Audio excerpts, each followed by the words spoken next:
আব্দুল কাদের জিলানী ছোট্ট মানুষ, একদিন বলে বাবা, তার বাবা ছিল জিলানের শহরের বড় আলেম এবং বড় ওলি। আবু সালেহ মুসাকে ডাক দিয়া বলে, ও আব্বু আমাকে মসজিদে নিয়ে যান, ও আব্বু আমাকে মসজিদে নিয়ে যান, আমি আজকে আপনার সাথে জুমার নামাজ পড়বো। আবু সালেহ মুসার আব্বু যখন, আব্দুল কাদের জিলানীর আব্বা যখন তাকে মসজিদে নিয়ে গেলেন, মসজিদের সামনে যে জুতাগুলো বাস করেই না ছিল ওই জুতাগুলো পেইলা দিছে। এখন মুসল্লিরা বিচার দিছে, ও হুজুর আপনার সন্তান আমাদের জুতাগুলো পাইলা দিছে, আমার জুতাগুলো কই? একদল জুতা জাহান্নামে আর একদল জুতা জান্নাতে। আপনার সন্তান কিভাবে বুঝলো? আপনার সন্তান দেখা বারিন্দায় বৈশা বৈশা জান্নাত জাহান্নামের সার্টিফিকেট দেয়। সুবহানাল্লাহ বলুন। এখন আব্দুল কাদের জিলানী, আব্দুল কাদের জিলানীর আব্বা যখন আবু সালেহ মুসার কাছে বিচার দিল, এখন বাবাকে বলে, ও বাবা তুমি এই জুতাগুলো কেন ফালাইছো? বাবা বলে, আব্দুল কাদের ডাক দিয়া বলে, বাবা আপনার পিছনে নামাজ পড়ে, আপনার পিছনে নামাজ পড়ে এদের একটারও ঈমান নাই। যাদের জুতাগুলো আমি বাস করে দিয়েছি তারা হলো জান্নাতি, আর যাদের জুতাগুলো আমি নদীতে ফেলে দিয়েছি তারা হলো জাহান্নামী। আওয়াজ করে বলুন সুবহানাল্লাহ। শিশুকালে যে জাহান্নাম জান্নাত এবং জাহান্নাম চিনে, ওই ছেলের মা কি কম দামি না দামি? সুবহানাল্লাহ কইতাম না। এরপরে যখন আস্তে আস্তে বয়স বের হলো, আব্দুল কাদের জিলানীর আব্বা আবু সালেহ মুসার কাছে একটা মহিলা আসলো, ও হুজুর আমার গর্ভের ভিতরে দুইটা সন্তান, ওই দুটা মেয়ে। এর আগে তিনটা সন্তান ছিল, ওই তিনটা সন্তানও মেয়ে। এখন তার আব্বু বলেছে এই দুইটা সন্তান যদি ছেলে না হয় তাহলে আমাকে তালাক দিয়া দিবে, আপনি আমার সন্তানগুলোকে ছেলে বানাইয়া দেন। আল্লাহু আকবার। এখন হুজুর ডাক দিয়া বলে, আবু সালেহ মুসা মুরাকাবায় বসলেন, ধ্যান করার পর বলে, আমি তোমার সন্তানকে, বলেন আমি তোমার সন্তানকে ছেলে বানাইতে পারবো না, তুমি চলে যাও। চলে যাওয়ার পর যখন চলে গেলেন, চলে যাওয়ার পর এবার আব্দুল কাদের জিলানী বলেন, ও আম্মা কই গিয়েছেন আপনি? বলে তোমার বাবার কাছে গিয়েছি, আমার দুইটা পেটের সন্তান ওই দুটাকে ছেলে বানানোর জন্য। তোমার বাবা নাকি পারবে না, তোমার বাবা নাকি পারবে না। এই কথা বলার পর আব্দুল কাদের জিলানী বলেন, চলেন আমি যাব। এখন তার বাবার কাছে যাইয়া বলে, ও আব্বা আপনি এই বেডির গর্ভের সন্তান কেন ছেলে বানাই দেন না? বলে আমি কি আল্লাহ নাকি, আমি কেন তার গর্ভের সন্তান ছেলে বানাইয়া দিব? আব্দুল কাদের জিলানী বলে, আপনি শুধু আমাকে অনুমতি দেন, আমি বেডির ঘরের দুইটা সন্তান ছেলে বানাইয়া দিব। সুবহানাল্লাহ। এখন অনুমতি দেওয়া হলো যে তুমি সন্তানকে ছেলে বানাইয়া দাও। দিছে আর একটা থাপ্পড়, বেটা পণ্ডিতি করস। বলে বাবা তুমি আমাকে একটা থাপ্পড় দিবা, তুমি বেডির গর্ভের সন্তানকে ছেলে বানাইতে পারবা না, তুমি আমাকে মারতে পারবা। তারপর দিল আরেকটা থাপ্পড়, বলে তুমি আমাকে মারতে পারবা। এরপর যখন আরেকটা দেওয়ার জন্য হাত উঠাইছে, এবার আবু সালেহ মুসা আরেকটা মারবে। আব্দুল কাদের জিলানী ডাক দিয়া কো, বাবা গো আপনি আমাকে প্রথম থাপ্পড় দিয়েছেন, আমি বেডির তিনটা মেয়েকে ছেলে বানাইয়া দিছি। আবার দ্বিতীয় থাপ্পড় দিয়েছেন, বেডির গর্ভের দুইটা মেয়েকে ছেলে বানাইয়া দিয়েছি। যদি আরেকটা থাপ্পড় দেন, আমি ওই সারা পৃথিবীর সকল মেয়েদেরকে ছেলে বানাইয়া দিব। সুতরাং আপনি হাত উঠাইছেন, নিচে নামাইবেন না, যদি নামান আমি সন্তান বানাইয়া দিব। বলুন আল্লাহু আকবার। ও নবীর প্রেমিকেরা দিশাহারা মরণের ভয় করে না, প্রেম তো মরে না। ও নবীর প্রেমিকেরা দিশাহারা মরণের ভয় করে না, প্রেম তো মরে না। প্রেম কইরাছেন ইব্রাহিম নবী, নমরুদের আগুনে পড়ি গো। প্রেম কইরাছেন ইব্রাহিম নবী নমরুদের আগুনে পড়ি গো। ওই আগুন হইল ফুল বাগিচা, ইব্রাহিম তো জ্বলে না, প্রেম তো মরে না। সবাই ও নবীর প্রেমিকেরা দিশাহারা মরণের ভয় করে না, প্রেম তো মরে না। প্রেম কইরাছেন ইউসুফ নবী যার প্রেমে রহিমা বিবিও। প্রেম কইরাছেন ইউসুফ নবী যার প্রেমে রহিমা বিবিও। ওই প্রেমের দায়ে জেল খাটিল তবু প্রেম তো ছাড়ে না, প্রেম তো মরে না। ও নবীর প্রেমিকেরা দিশাহারা মরণের ভয় করে না, প্রেম তো মরে না। প্রেম কইরাছেন আইয়ুব নবী যার প্রেমে রহিমা বিবিও। ওই 18 সাল খাইল কি রাত প্রেম তো ছাড়ে না, প্রেম তো মরে না। ও নবীর প্রেমিকেরা দিশাহারা মরণের ভয় করে না, প্রেম তো মরে না। আমার নবীর একজন সাহাবী ছিলেন যার নাম হলো হযরত বেলাল। ওই বেলাল কেমন সাহাবী ছিলেন, যে সাহাবী আমার নবীর ইন্তেকালের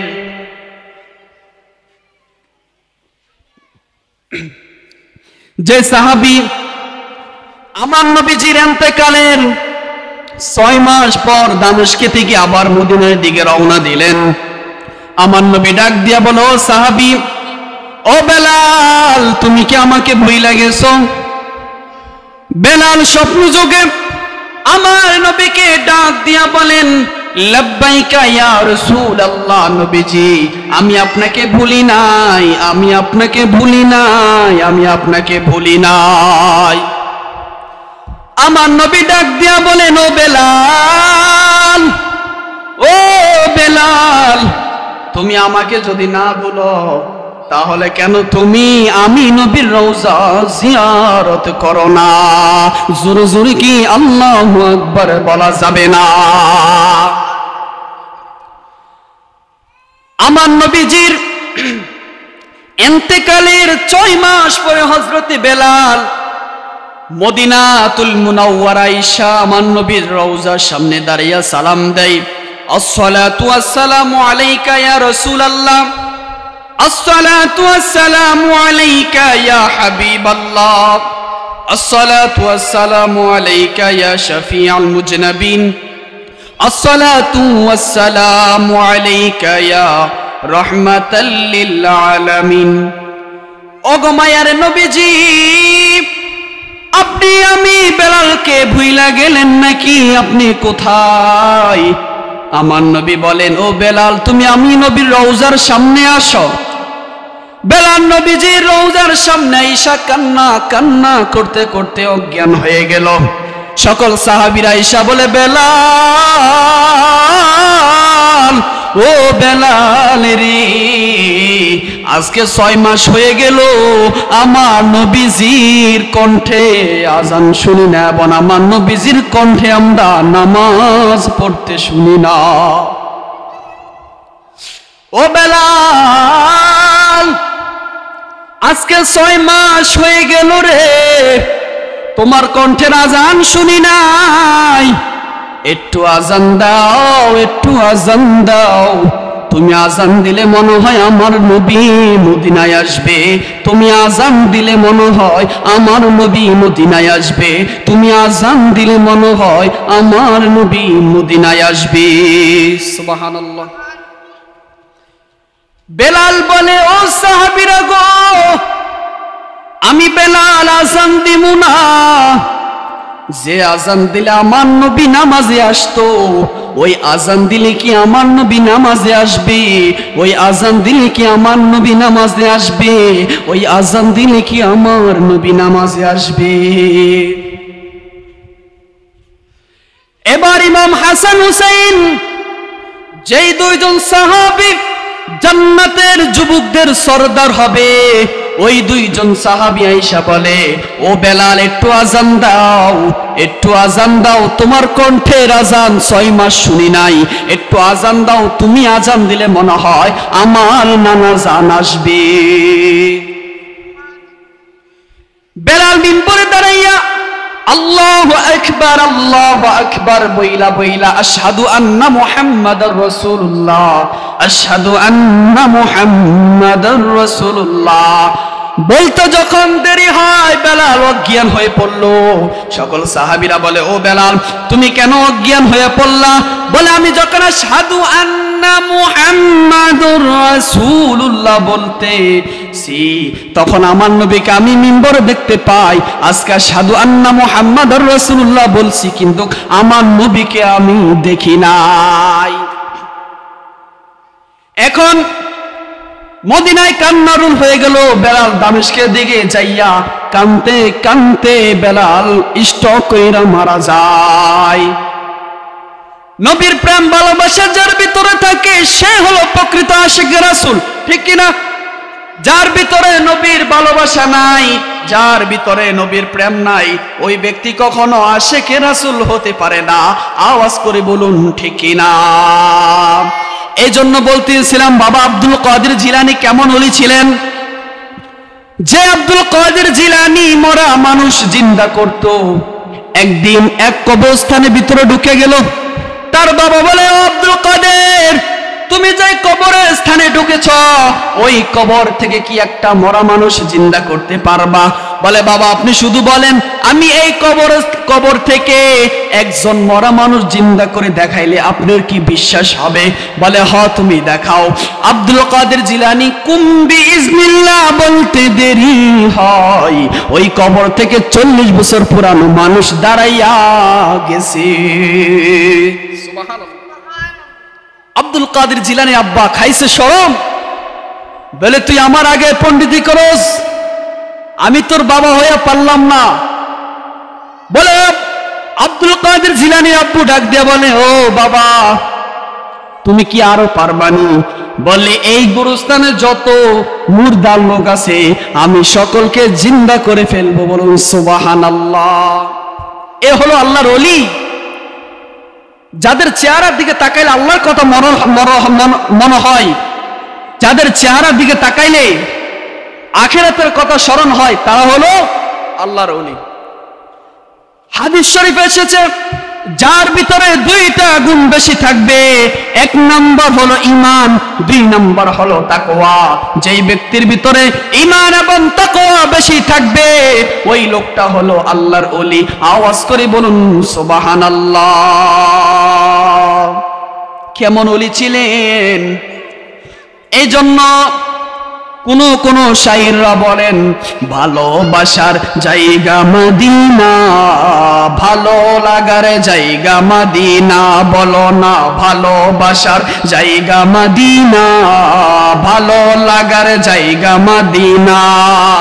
এত সুন্দর জায়গা কোথাও দেখি না, এত সুন্দর জায়গা কোথাও দেখি না, সাজিয়েছেন দয়ালে রব্বানা ভালোবাসার মদিনা। বলো না ভালোবাসার জায়গা মদিনা, ভালো লাগার জায়গা মদিনা। মদিনা শরীফে নূরের খাজিনা, মদিনা শরীফে নূরের খাজিনা, সাজিয়েছেন দয়ালে রব্বানা ভালোবাসার জায়গা মদিনা, ভালোবাসার জায়গা মদিনা, ভালো লাগার জায়গা মদিনা। সুবহানাল্লাহ বলুন। বন্ধুগণ আমার গভীর মনোযোগ, আমি যে আয়াতে কালিমা নিয়েছি ওই আয়াতে কালিমার উপর ইনশাআল্লাহ কথা বলার চেষ্টা করব। আমার আল্লাহ রাব্বুল আলামিন বলেন আল্লাযীনা আমানু ওয়া কানু ইয়াত্তাকুন। আওয়াজ করে বলুন সুবহানাল্লাহ। আমার আল্লাহ বলেন আল্লাযীনা যারা আমানু ঈমান এনেছে, ওয়া কানু ইয়াত্তাকুন যারা আল্লাহওয়ালা হয়েছে, তাকওয়াবান হয়েছে। আমার আল্লাহ বলেন লাহুমুল বুশরা ফিল হায়াতিদ দুনিয়া ওয়া ফিল আখিরাহ। আমার আল্লাহ বলে প্রিয় হাবিব আপনি তাদেরকে বলে দেন, তাদেরকে সুসংবাদ দিয়ে দেন, তাদেরকে দুনিয়াতে সুসংবাদ এবং আখিরাতেও তাদের সুসংবাদ। জোরে কি বলা যাবে না সুবহানাল্লাহ। আজকে আমাদের সমাজে অনেক মা বোন বলে হুজুর দোয়া করবেন, আমার সন্তান কথা শুনে না। আপনার সন্তান কিভাবে কথা শুনবে? সন্তানকে ছোটবেলা মাদ্রাসা পড়ান নাই, সন্তানকে ছোটবেলা নামাজ শিক্ষা দেন নাই, সন্তানকে ছোটবেলা কোরআনের আলেম শিক্ষা দেন নাই, ওই সন্তান বড় হয়ে আপনাকে আজকে খাওয়ান দেয় না। এমন ঘটনা আছে না নাই? আমার আল্লাহ কুরআনুল কারীমে 22 নম্বর পারা 1 নম্বর পৃষ্ঠায় বলেন ওয়াকরনা ফি বুয়ুতিকুন্না ওয়ালা তাবাররাজনা তাবাররুজাল জাহিলিয়াতিল উলা। আওয়াজ করে বলুন না সুবহানাল্লাহ। আমার আল্লাহ বলেন ওয়াকরনা ফি বুয়ুতিকুন্না ওয়ালা তাবাররাজনা তাবাররুজাল জাহিলিয়াতিল উলা। আমার আল্লাহ বলেন ওয়াকরনা, হে স্ত্রী লোক তোমরা তোমাদের ঘরের মধ্যেও তোমরা প্রবেশ করো, ঘরের মধ্যে থাকো। বুয়ুতিকুন্না ওয়ালা তাবাররাজনা তাবাররুজাল জাহিলিয়াতিল উলা। তোমরা কখনো ঘর থেকে বের হইল পরপুরুষের সম্মুখীন হইও না। তোমাদের পূর্ববর্তী তোমাদের আগে যে জাহিলি যুগ ছিল এবং ওদের মতো তোমরা হইও না।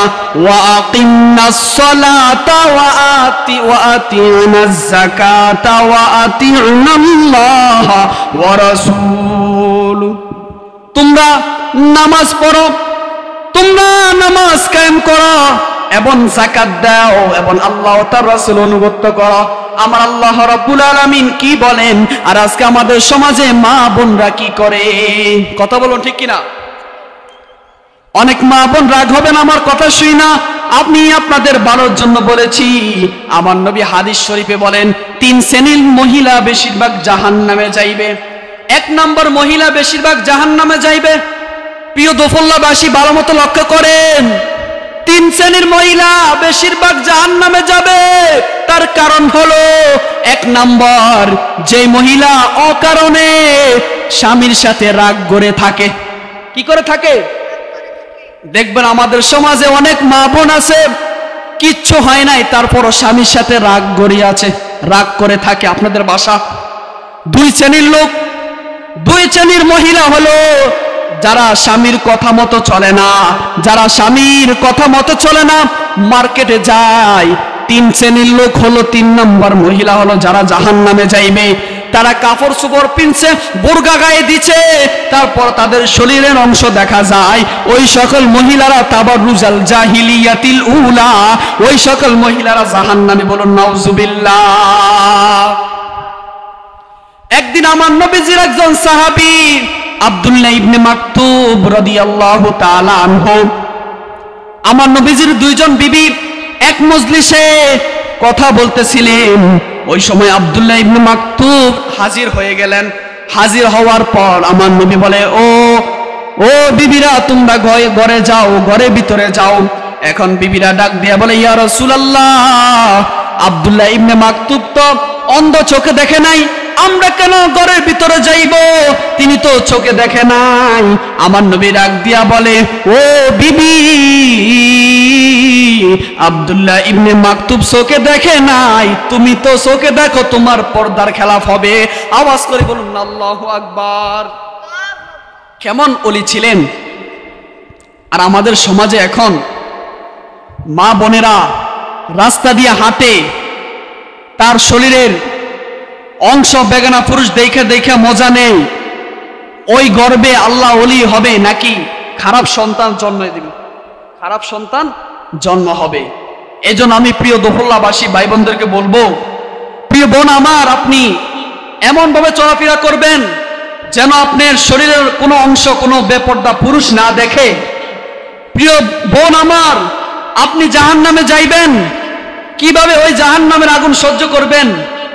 জাহান্নামের আগুন সহ্য করতে পারবেন না।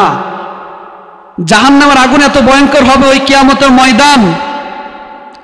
একদিন মুসা নবীর জমানায় একজন লোক ছিল, গুনাহ করতে করতে এমন গুনাহ করতেছে, আল্লাহ রাব্বুল আলামিন বেরাজ হয়ে গেছে তার উপরে। এক মজলিসে বৃষ্টি হয় না। এখন মুসা নবী কি করলেন? দোয়া করার জন্য সকলকে বলছেন নামাজ পড়ার জন্য আসতে ময়দানে।